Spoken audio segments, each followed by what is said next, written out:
Well, hey, welcome everybody. We're going to take a look at the Walt Brown controversy written in his own words. So to do that, I'm just going to show you how to get it. And this PDF is up there right now. It may not be there in the future. They might update it. But as for now, I'll share my screen with you. You can go into my screen, go into, let's see, make a screen there. You go into hpt.rsr.org. So hpt.rsr.org. You get into the website and then you can hit the PDF. And then this is Walt Brown's book. And the neat way is you can just type in plagiarism controversy. And you just push Command F, and then you got this, and then you can go right to it. And this is what Walt Brown has to say. This is the plagiarism controversy. This is on page 246, and this is what we'll read. Okay, let's make that a little bigger. Okay, let's get rid of that. Okay, plagiarism is theft, intellectual theft. Anyone is free to read all correspondence and other documents that pertain to this controversy. Others have read, studied, and reported on it. One of the clearest and most comprehensive reports was a radio broadcast, which can be heard at HPT. You can see that there. Basically, it's rsr.org. That'll get you there, and then search controversy. And this is the initial conditions that preceded the Grand Canyon. Okay, so let's take a closer look at this. Alrighty. In 1972, I proposed the hydroplate theory. This is Walt Brown writing. After a year of study and a fieldwork at Arizona, Utah, and Colorado in 1986 to 1987, I located, using geological and topographical features, the boundaries of a large, now extinct lake and named it Grand Lake. Beginning in my fall 1988 seminars in the United States and Canada, and on 16 September 1988 radio broadcast over 200 stations, I described Grand Lake's key features, location, and how its breaching formed the Grand Canyon. This explanation for the Grand Canyon was first published in 1989. Another extinct lake nearby, Hopi Lake, was described earlier by R.B. Scarborough. Dr. Steve Austin of the Institute of Creation Research, ICR, as he eventually admitted in writing, purchased that 1989 fifth edition of In the Beginning in August 1989, weeks after it was published. That's from Steve Austin's personal correspondence on August 29th, 1994. In early 1990, Austin published, as if they were his, essential ideas of mine about Grand Lake and the formation of the Grand Canyon. I learned this on 7 May 1990, but said nothing about it for 3 years. On November 4th, 1990, two people, initials JB and DB, told me that Austin, on the previous day, said in a large public presentation that I took those critical ideas from him. Again, I kept silent. By mid-June 1993, Austin's false allegations against me were spreading to a wide audience connected to ICR and starting to harm others. For example, in September 1992, Dr. Robert V. Gentry filmed me at the Grand Canyon presenting the Grand Lake explanation as part of a professional and expensive video production. Then on June 10th, 1993, Gentry called to tell me that Dr. Russell Humphreys, who had worked closely with Austin and was then at ICR, was reporting that I had plagiarized ideas from Austin's. Humphreys later wrote that he did not use the word plagiarize, but Gentry insisted that was the intended meaning. Gentry told Humphreys that he did not believe that was true, but was naturally concerned about the consequences of those allegations for his film production, so he appealed to me for help.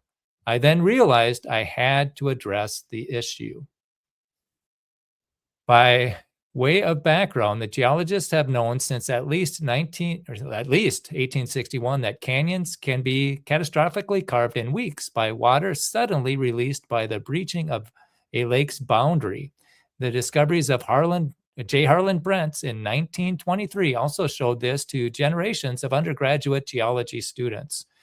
In 1980, Austin and many others saw that a small lake on Mount St. Helens had breached and the escaping water had quickly carved a tiny canyon.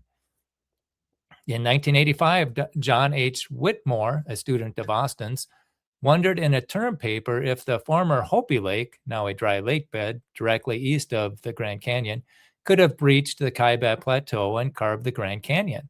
That would have been highly unlikely because, one, the Kaibab Plateau is about 2,000 feet higher than Hopi Lake could have been, and the water would have had to penetrate 30 miles of hard rock that was denser than concrete, and three, any spillage down such a gradual slope to the west would erode little material.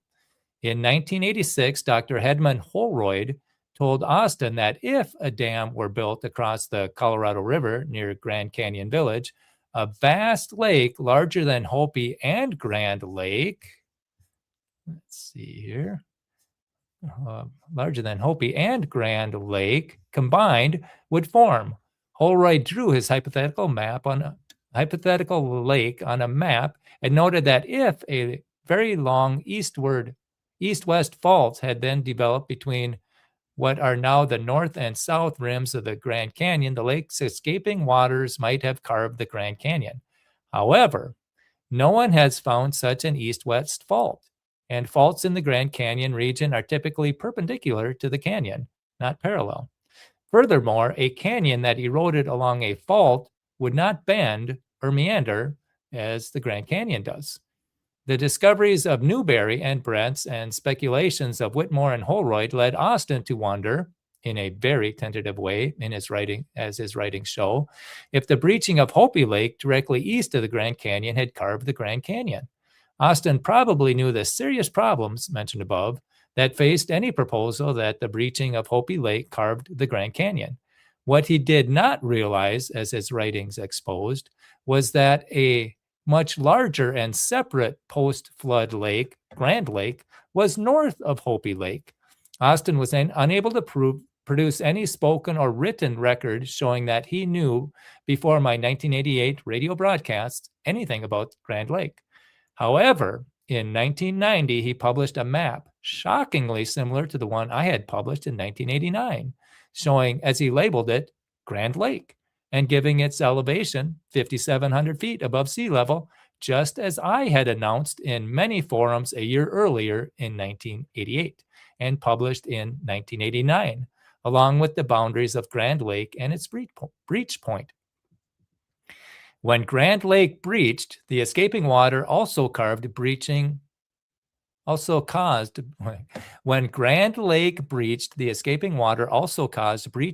northwest corner of Hopi Lake.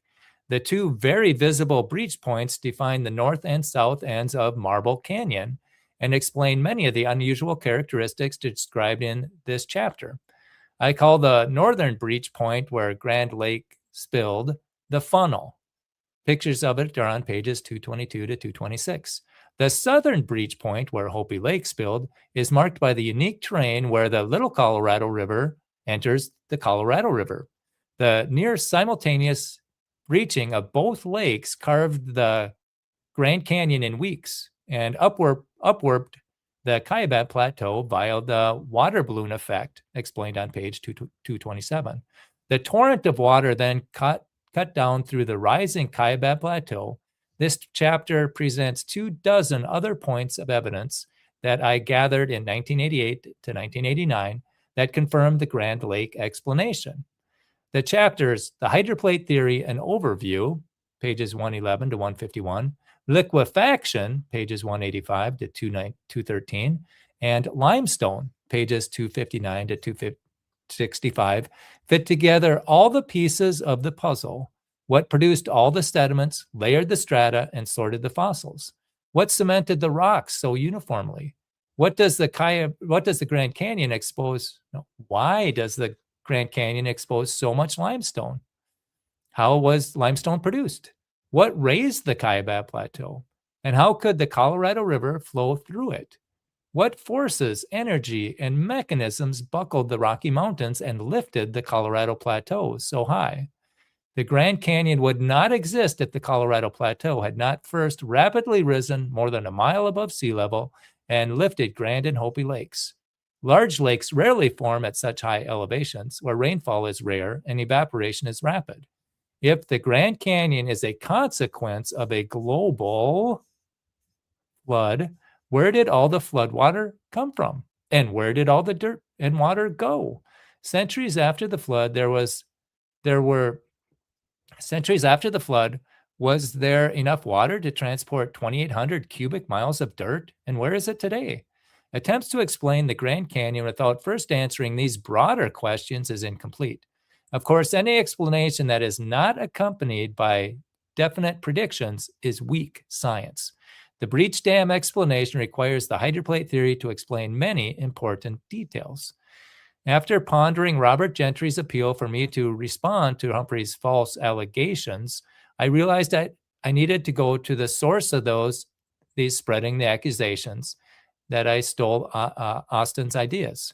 If I had simply been seeking priority, as some have alleged, I would have done so years earlier. So on June 18th, 1989, I wrote Austin explaining the seriousness of the matter and asked if it was true that he had made these accusations against me. The same day, I also wrote ICR's director, Dr. Henry M. Morris, now deceased, to inform him of this issue. In all, Morris and Austin and I exchanged 6 letters during the summer of 1993. Austin always denied that he had accused me of plagiarism, although I explained how he could contact those who heard him and clearly understood what he had said. He never contacted those witnesses. He also denied taking any ideas of mine, although some details he published were so specific that they obviously had come from my work. With each attempt to evade, he created more problems for himself and left his fingerprints. Map makers usually place on their maps tiny, unique details, even intentional errors, so that anyone who copied the map will clearly be shown to be guilty of copyright infringement. Austin tried in several deceptive ways to show that he had come up with the Grand Lake explanation first. They were easily shown to be false, as a reading of all of our correspondence clearly shows. For example, Austin backdated his 1989 guidebook by 1 year, giving it a false 1988 copyright date, obvious based on later dates in those pages and the 1989 date on the guidebook's cover. By 1981, Austin must have realized plagiarism and copyright infringement were shown by his using the name Grand Lake on a map in his guidebook he sold. He then changed his name for the lake to Canyonlands Lake, having 2 names for the gigantic lake responsible for the formation of Grand Canyon will continue to produce confusion and prevent others from going to the source for the evidence and full explanation for Grand Canyon's origin. On August 19th, 1993, I proposed a letter to Morris and Austin, and we put this unpleasant matter in the hands of an independent Christian arbitrator to thoroughly study and resolve, because we were unable to resolve it ourselves. Morris and Austin flatly refused. Denials and bobbing and weaving continued.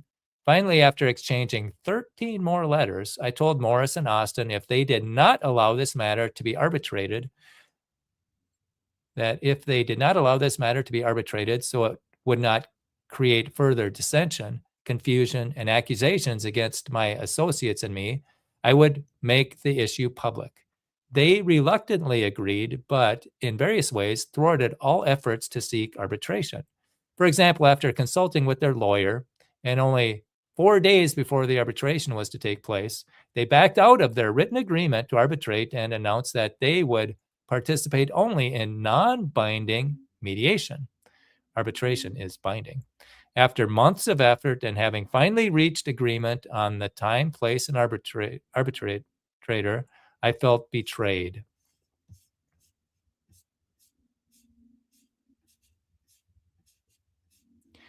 With plane tickets purchased and all the preparations in place, I decided to proceed anyway, hoping mediation would produce an agreement.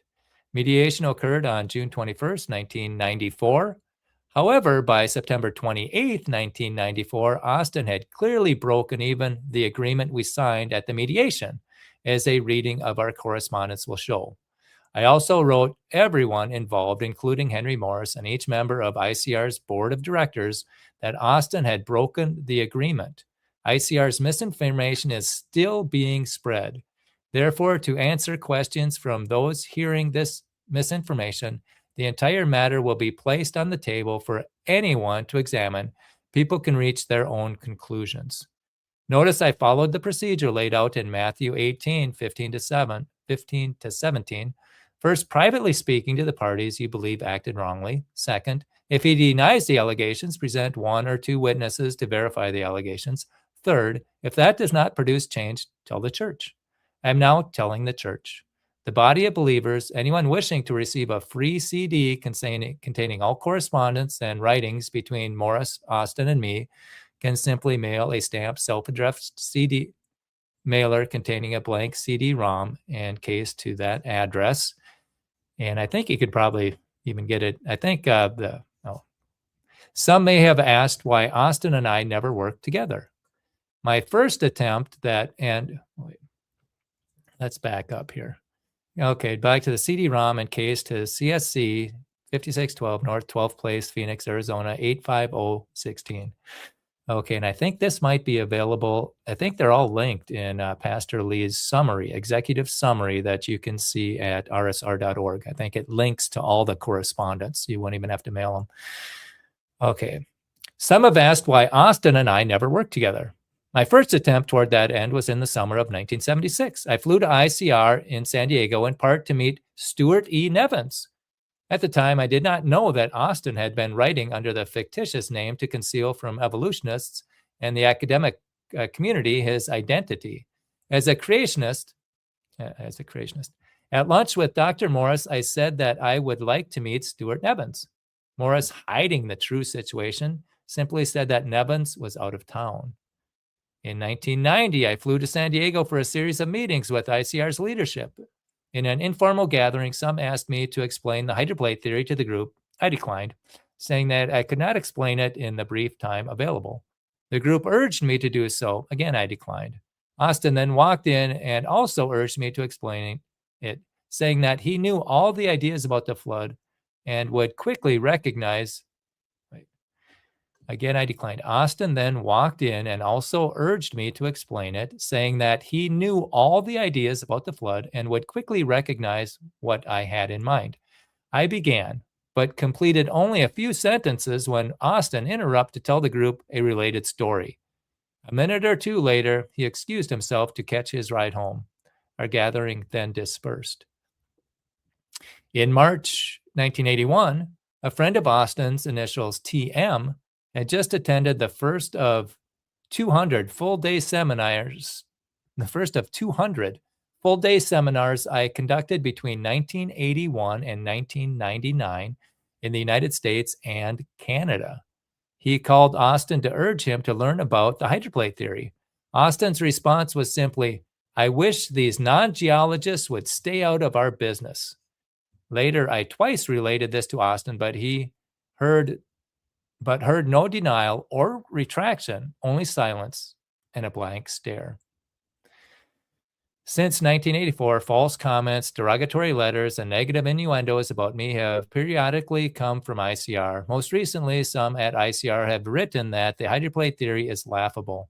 The specifics of these comments show the writers have not read the theory. On several occasions, I have offered to debate the scientific merits of our respective understandings of the flood, but ICR always declines. One simple, quick format is explained in What is the Direct Oral and Written Refereed Exchange on page 585.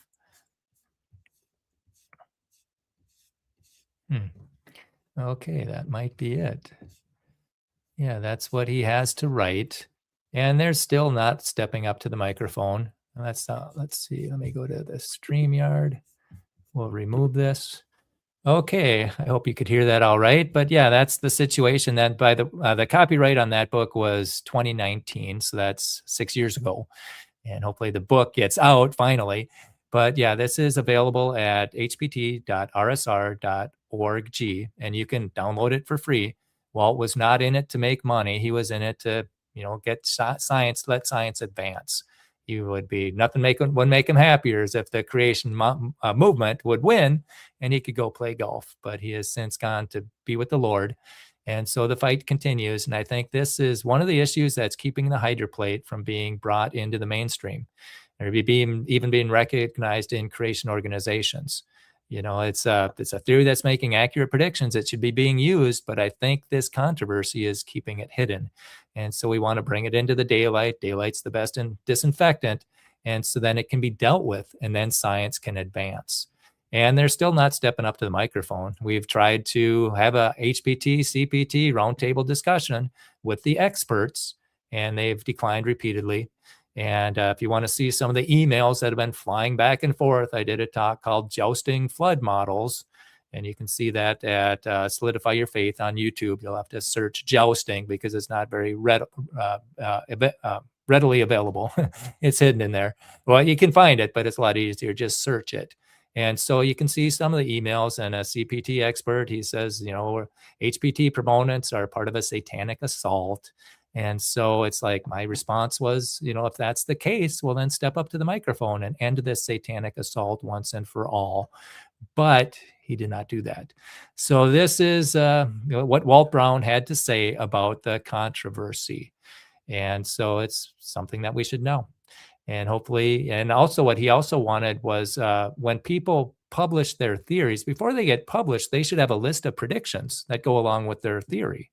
So then we can keep an idea on, or keep an eye on what they expect to find if their theory is true. And I've asked 2 CPT experts, and one of them said they don't make predictions, and the other one never responded to my emails. So that's where we're at right now. Walt Brown says that scientific revolution seldom occurs if the powerful people, the scientific elite, oppose it. But when a vast number of people realize they've been misled, then a scientific revolution can begin. And he also says to keep in mind, those watching the revolution should keep an eye on who avoids the rational discussions, the scientific debates. And so that's where we're at right now. I do thank you for tuning into this. And I think we're going to read this correspondence between Walt and Steve and ICR and just let you decide. He said, bring it to the church. And so we're bringing it to the church. And this is, again, not to throw mud. This is so people can, get their conscience clean. Everybody makes mistakes, and we aren't going to tar and feather anybody, but might be a necessary domino to fall for science to advance. And so with that, I thank you so much for listening to this, and hopefully our paths will cross in the future. And we just pray that the truth would prevail. Have a blessed day.